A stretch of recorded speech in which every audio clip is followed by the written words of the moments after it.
Guys, welcome to another amazing TAS reaction here. This is going to be a Haunted Towers TAS that was just put out by a person named Pete, who is looking into this level. Now, I want to tell you, this is going to be crazy, and if you're wondering why I'm dressed like an American flag right now, it's going to be 4th of July tomorrow. So go America, go Spyro, Hyper's in the chat. Let's watch this TAS and see what Pete does that's different than a normal run.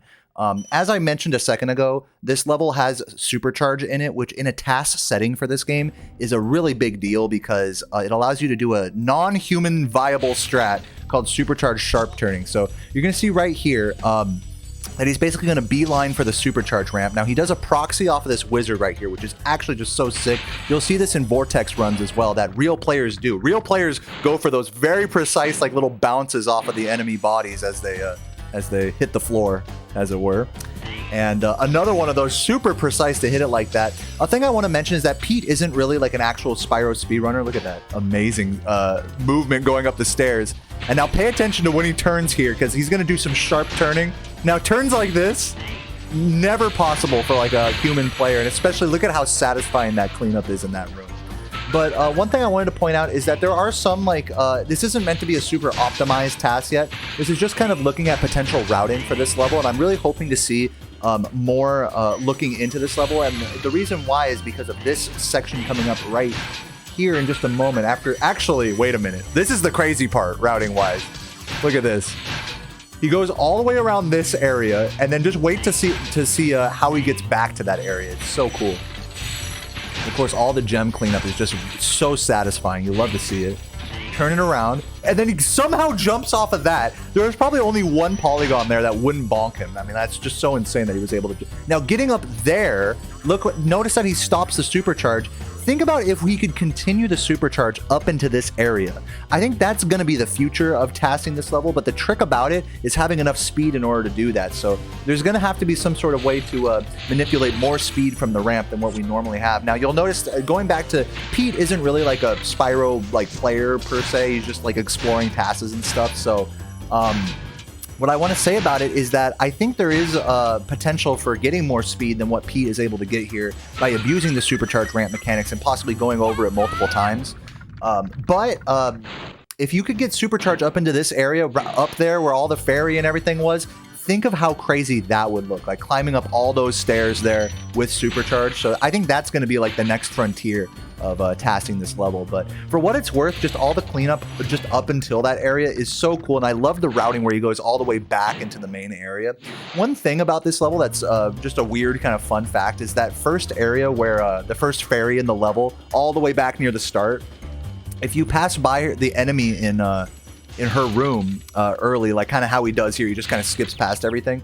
There's a potential to make that enemy fall through the ground and not be able to clean them up. So there have been a lot of routes for both RTA viable and TAS that have been explored, but may or may not be so viable due to like little weird inconsistencies with like how the enemies like can like fall through the like that one enemy can fall through the ground with that fairy. But just a really overall cool task. I'm just gonna bring it back to the supercharge section one more time. What really blows my mind, I think, about this task more than most is, first of all, this charge jumping movement.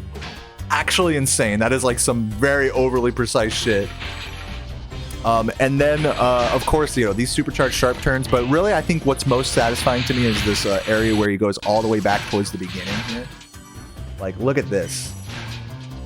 Like, there's just something about cleaning up this area with supercharge that is just like, we don't do it in runs. You don't see it in any other run, so it's just cool. And then this jump right here, that's the enemy that falls through the ground, by the way, that he just hit. It's just so cool, this routing. I love it. And then to be able to think, if you could just get up to that ledge right up there, then the door will be blown open on this level. And I'm really hopeful to see if taskers keep playing with this, that we can get to that point. I also wanted to quickly shout out another non-Spyro player, but tasker that's interested in this game named Sorry, who I recently reacted to their Misty Bog TAS. They're still looking at Beastmakers right now, so hopefully we're going to get a chance to react to a full Beastmakers task maybe, or at least another level like Metalhead or something like that in the future.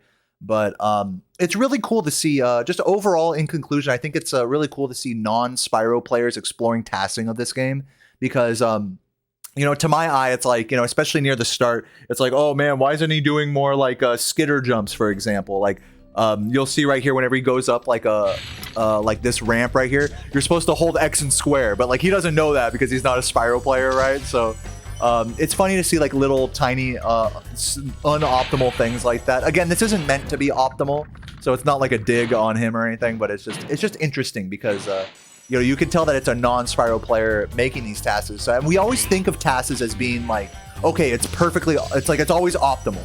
But like, depending on your experience with a game and just how well versed you are with the actual mechanics, sure, you can make a cool looking TAS, but like, you know, the best TASs are made by players of the game, you know, and I think a TAS like this is a really good example of that. Just with that intro movement of the level and then seeing how it just goes crazy TAS mode like after this. By the way, I just want to reiterate something about why these supercharged sharp turns are so insane, in case you don't know, and I should have explained this earlier. This is impossible for a human to do because it requires you to hold one direction on the D-pad and then an exact coordinate of another direction on your left analog stick. And there's over, I believe, 60,000, tens of thousands of possible coordinates, X and Y coordinates, that you can have on an analog stick, just different points it can be on the stick.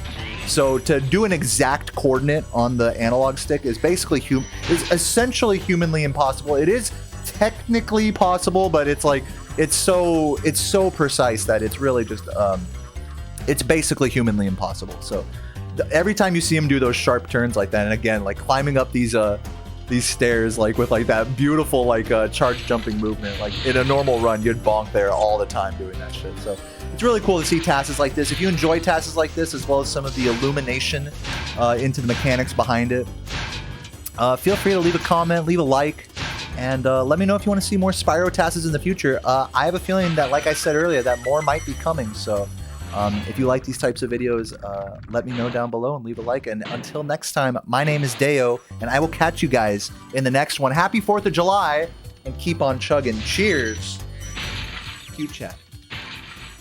Damn.